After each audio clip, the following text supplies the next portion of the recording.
Joe Biden's never worked harder than his first day in office. I've never seen a man sign so many things. It was executive order after executive order. He didn't really know what he was signing. But in 24 hours, Biden's John Hancock broke the border, making him the most successful travel agent in history. But Biden's success turned our country into the United Nations parking lot. And he told Time magazine he had no regrets about reversing Trump's policies, saying this: "If I was wrong, it's because I took too long.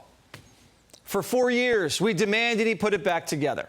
He ignored us for 3, and in year 4, he said, I don't have the power. We even told him the act that Congress passed that gave him the power. Still nothing, until today." Today, I'm moving past Republican obstruction and using the executive authorities available to me as president to do what I can on my own to address the border. I'm announcing actions to bar migrants who cross our southern border unlawfully from receiving asylum. Migrants will be restricted from receiving asylum at our southern border unless they seek it after entering through an established lawful process.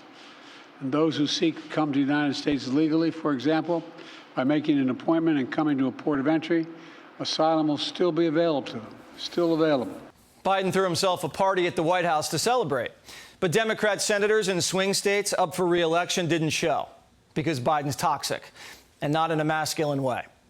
Biden's so-called border shutdown order doesn't shut down the border at all. It keeps catch and release. We read it, and so did Trump. Now, after nearly 4 years of his failed, weak leadership, pathetic leadership, crooked Joe Biden is pretending to finally do something about the border.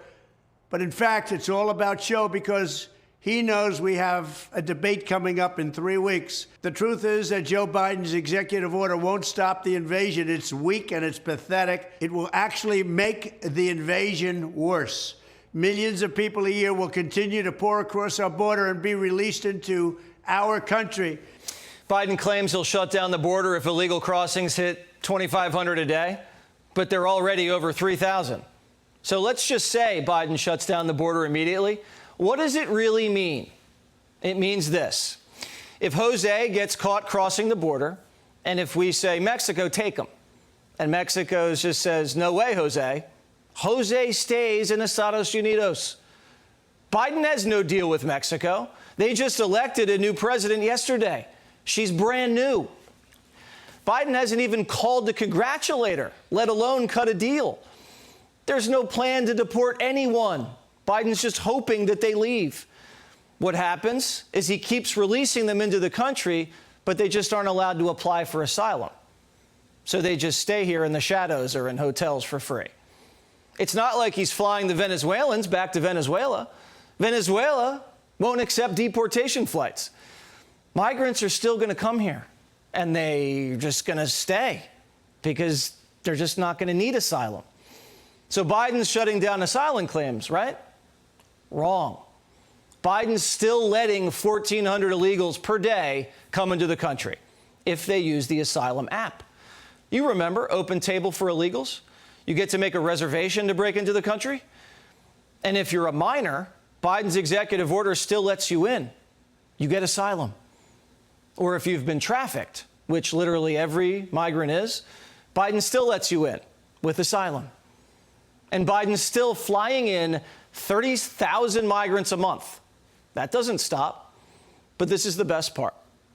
Migrants can still show up at the border and claim they're scared, and they're fast-tracked into the country. You get asylum if you say you're scared. I'm sure the migrants have never heard that. This executive order just orders more illegals.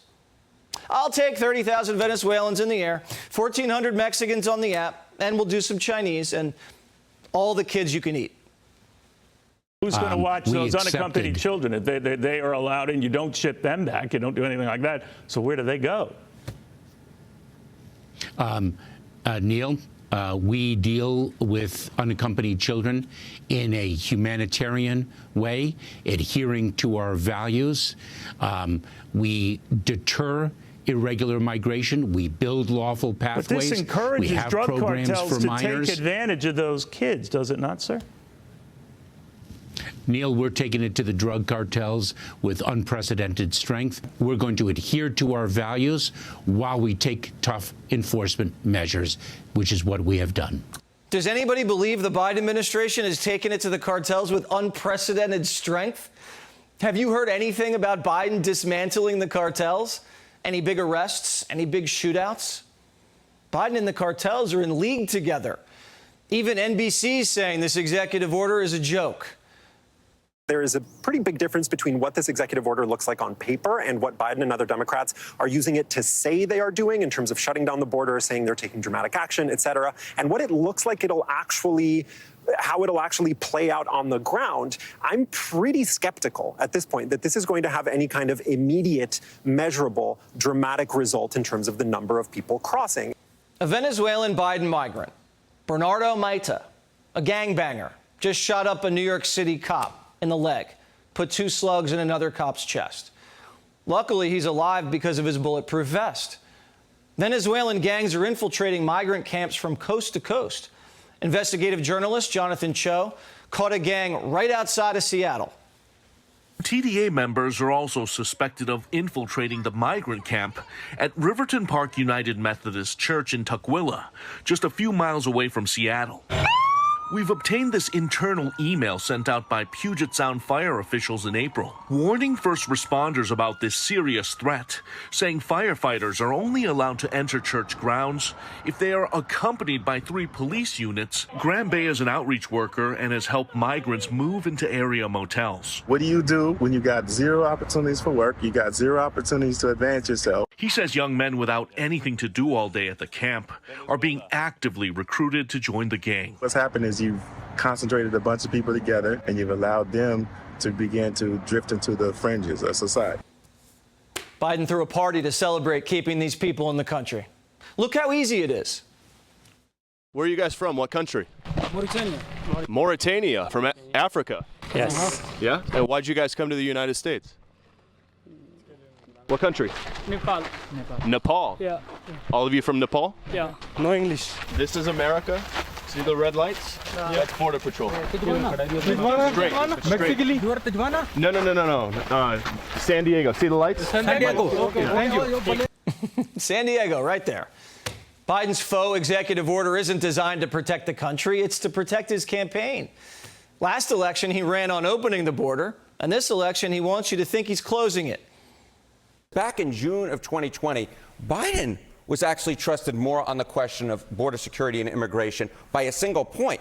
Look at where we are in May of 2024. My goodness gracious. Look at this huge jump that Donald Trump has gotten. He is now ahead on this issue by 27 percentage points. So I'm used to seeing 10, 15, maybe 20-point shifts, but basically a 30-point shift, 28 points if you want to be exact.